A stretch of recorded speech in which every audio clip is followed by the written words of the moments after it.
Nosotros podemos buscar las cosas materiales, nosotros podemos buscar las añadiduras.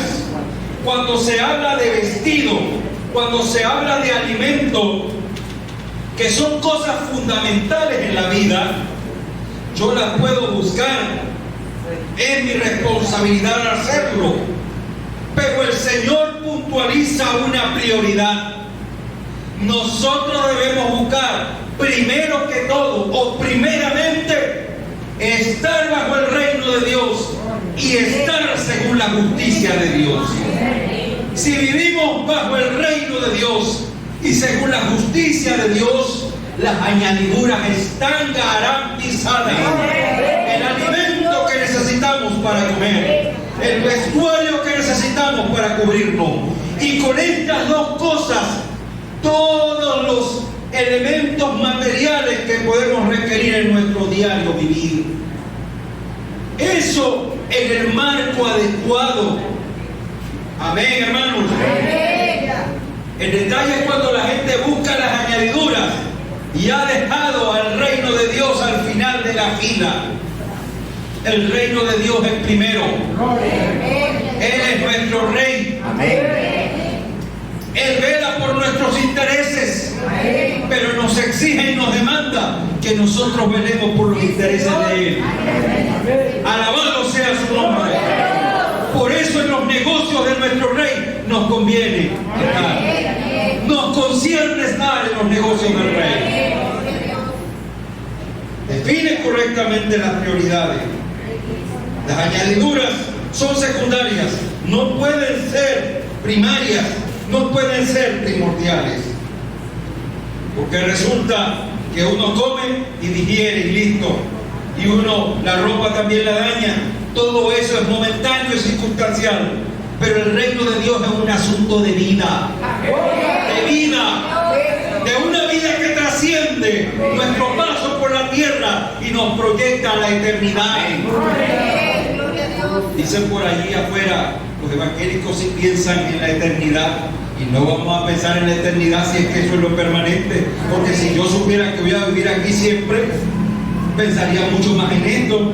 Por supuesto que pienso en lo que vivo acá, pero también recuerdo que cada mañana que me veo en el espejo, alguna arruga aparece, algo está pasando, pero no me deprimo, no me desaliento, porque sé que las mejores cosas están por llegar. Alabado sea el Señor. ¿De qué forma podemos alcanzar lo que hemos pedido? Definiendo las prioridades. Segundo, examinando nuestro estilo de conducta. La conducta. Hoy en día, a nivel mundial, la sociedad no tiene problemas con escuchar el mensaje del Evangelio y que de pronto le den la oportunidad de negociar.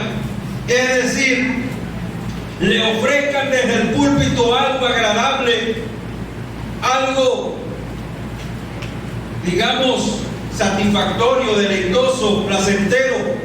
La gente le gusta escuchar eso y que puedan abrochar aquello con una contribución, una ofrenda. Nosotros creemos en que las ofrendas son parte del ministerio de la iglesia, pero le decimos a la gente que la conducta de cada uno de nosotros es importante para Dios. Y es importante para Dios porque Él está interesado en intervenir esa conducta nuestra y en marcar la diferencia. Porque si el mundo nos deteriora la conducta, por el contrario, Dios moldea nuestra conducta, la perfecciona y nos hace personas dignas. ¿Alguien me apoya con primera de Juan 3:22? Hay que examinar la senda de nuestros pies. Todos los días hay que hacer balance. ¿Cómo vamos? ¿Cómo vamos? Cualquier cosa que pidiéramos, la recibiremos de Él, porque guardamos sus mandamientos y hacemos las cosas que son agradables delante de Él. O sea que hay una condición. Las cosas que pidamos al Señor, listo, se las llevamos a Él. Pero, dice Juan allí, nosotros guardamos su mandamiento y hacemos las cosas que son agradables delante de Él. hay una condición, es decir, que nuestra conducta repercute e incide en el logro de nuestras peticiones, hermanos. Guardamos los mandamientos, eso es un impulso maravilloso, extraordinario, para luego alcanzar y recibir aquello que necesitamos. Todos los días, cuando cerramos la jornada, todos los días cuando vamos a descansar, debemos hacer ese ejercicio, ese examen. Muy aparte de la oración es revisarnos por la palabra, vernos. Decían los niños cuando pasaron, y la hermana Meuli también lo reiteró, que la palabra es un espejo, y ese espejo es el espejo que debemos mirar cada día más seguidamente, porque nos ayudará a detectar dónde están los problemas, y no solo detectarlos, sino resolverlos. Amén. Examinar nuestro estilo de conducta. Y le digo a los oyentes, y le digo a los que están hoy aquí con nosotros, que lo maravilloso de todo esto no es que solamente la palabra nos revela la verdad del pecado, no solamente que cuando oramos ante el Señor Él nos confronta con la realidad del pecado para demostrarnos lo débiles que somos, no solamente es eso. El Evangelio nos da el poder para vencer la vida de pecado. El Evangelio nos da autoridad para vencer cualquier vicio, romper cualquier atadura, y eso es lo que nos da el empuje necesario para seguir adelante. El Evangelio no solamente te dice la verdad del pecado, sino que te da el poder de derrotarlo en tu vida. Glorificado sea el Señor. Muy bien, entonces examinar el estilo de conducta. Yo tengo una necesidad, una petición, voy a revisarme, porque con quién estoy tratando mis asuntos, con Dios. Entonces Él me lleva a ver hacia adentro. Cómo nos gusta ver hacia afuera. Sí, vemos bastante afuera, ¿verdad? Y a veces hay personas que tienen una vista periférica amplia, ¿verdad, hermano? Hay otros que somos menos detallistas, pero hay que ver hacia adentro. ¿Y cómo lo hacemos? Revisándonos por la palabra, por el accionar de la palabra. Tercero, exponiendo peticiones legítimas. Puede ser que la persona tenga una conducta ordenada, relativamente en regla, pero hay algo con esa petición que hay que revisar. Primera de Juan 5, 14 y 15. Algunos de ustedes, por favor, me apoyan. Esta es la confianza que tenemos en Él. Porque si pedimos alguna cosa conforme a su voluntad, Él nos oye. Y si sabemos que Él nos oye, cualquier cosa que pidamos, sabemos que tenemos las peticiones que realizamos. Amén. Esa es nuestra confianza. ¿Cuántos tienen esta confianza? La gente que hoy está aquí comparte esa confianza. Que si pedimos conforme a la voluntad de Dios, Él nos oye, nos escucha, y entonces tenemos esas peticiones aseguradas. Tenemos esas peticiones presentadas, consignadas en el lugar correcto. Hay gente que introduce sus solicitudes en zona educativa o en cualquier ministerio y la solicitud está en procesamiento. Nosotros que vamos ante el trono de la gracia debemos tener en cuenta también qué tipo de solicitud estamos haciendo. Por eso es que cuando la gente ora, debería orar con el entendimiento de la palabra. ¿Qué es lo que nutre el contenido de nuestras oraciones? La palabra de Dios. En la medida que conozcamos la palabra de Dios, nuestras oraciones también alcanzarán calidad, consistencia espiritual. El hombre de oración tiene que conocer la palabra de Dios, y la gente que conoce y lee la palabra de Dios tiene que ser también una persona de oración. No podemos prescindir de ninguno de los dos. Es poner las peticiones. Usted sabe que en esta vida cristiana, en esta trayectoria cristiana, hay peticiones que están sujetas a cuestionamiento, ilegítimas, oraciones ilegítimas. Cualquiera puede acordarse de alguna petición ilegítima que usted haya hecho. Este es un buen momento para recordar.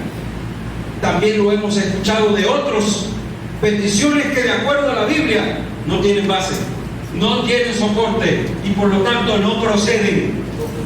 No proceden. La solicitud no va a tener respuesta, no va a tener garantía. O sencillamente la respuesta es negativa. Peticiones ilegítimas. Dios nos ayude a pedir. Por eso es que Romanos 8:26 nos dice que el Espíritu Santo nos apoya en medio de esas debilidades nuestras para que sepamos pedir como conviene. Qué bueno tener, aparte del acceso a la Biblia, tener la asistencia del Espíritu Santo que inspiró esta misma palabra para que nuestra vida de oración alcance plenitud. ¡Qué maravilloso! Por eso es que aquí no hay excusa, no hay derecho a fracasar en el Evangelio. Tenemos una revelación completa, tenemos al Espíritu Santo viviendo en nosotros, somos templo y morada de Él. Los hombres del Antiguo Testamento tenían la manifestación del Espíritu eventual, esporádica. Hoy la Iglesia es la depositaria de esta bendición. Hoy nosotros disponemos de tantos avances tecnológicos que ofrece o que hoy vemos a nuestro alrededor, pero muchas veces las ventajas que tenemos no sabemos aprovecharlas. Pero Dios nos ayude. Amén. Ningún mensaje que se predique en este lugar es por pura casualidad o capricho. La intención de acudir a la iglesia permanentemente es que la palabra de Dios a nosotros nos cambie, nos ilumine y nos haga cada día más aptos para toda buena obra. Por eso es que no debemos desconectarnos jamás, porque la palabra de Dios puede marcar en nosotros una diferencia. Examinar las peticiones. ¿Cuántas peticiones son formuladas en sobre y son llevadas, por ejemplo, a las cadenas de televisión, en las maratónicas, cuando se ha ignorado abiertamente lo que los preceptos bíblicos a nosotros nos han enseñado desde el principio? ¿Cuántas veces la gente ha perdido el enfoque y ha terminado creyendo lo que no debe o esperando lo que no debe para luego conseguirse con una frustración? Pero aquí hay luz, pero aquí la lámpara del Señor está encendida. No porque esté predicando yo, sino porque cualquier siervo de Dios que se pare aquí tiene de parte del Señor la ayuda y la asistencia para enseñar la verdad. El púlpito de Jehová Nisi está asegurado en el trono de la gracia. En este púlpito fluirá siempre la revelación del Señor. Y es deber de todos evitar que la apostasía pueda tener alguna apertura entre nosotros. El Señor nos guarde. Esperando en el tiempo de Dios. De esto hablamos la otra vez y predicamos más profundamente el Salmo 37, 4, 5. Una vez que yo he revisado mi vida, que he ordenado mis prioridades, que he visto mi petición, que la he contrastado con la Biblia, ahora toca esperar, hermano. Dice la palabra, Salmo 37, 4, 5, deleítate a sí mismo en Jehová y Él te concederá las peticiones de tu corazón. Encomienda a Jehová tu camino y confía en Él, y Él hará. Deleítate a sí mismo en Jehová y Él te concederá las peticiones de tu corazón. Hoy en día, por las redes sociales, cuando alguien está cumpliendo años, no importando quién sea el cumpleañero, muchas veces vemos que se le acuña este versículo: y el Señor te concederá las peticiones de tu corazón, y el Señor te concederá las peticiones de tu corazón, no importando quién sea el que está cumpliendo años. Pero nuestro deber es hablar la verdad plena, para que un corazón, para que unas peticiones sean concedidas. Ese corazón tiene que haber sido intervenido por el Señor. Dios no va a conceder peticiones a un corazón que no haya sido tratado por Él. Por eso es que primeramente se nos dice: deleítate a sí mismo en Jehová. El que se deleite en Dios, el que medita en la ley de Dios de día y de noche, su corazón es alumbrado, es intervenido, es tratado y está en capacidad de presentar sus peticiones y de recibirlas. ¿Cuándo? En el tiempo perfecto del Señor. Él hará. Encomendamos a Él y Él hará.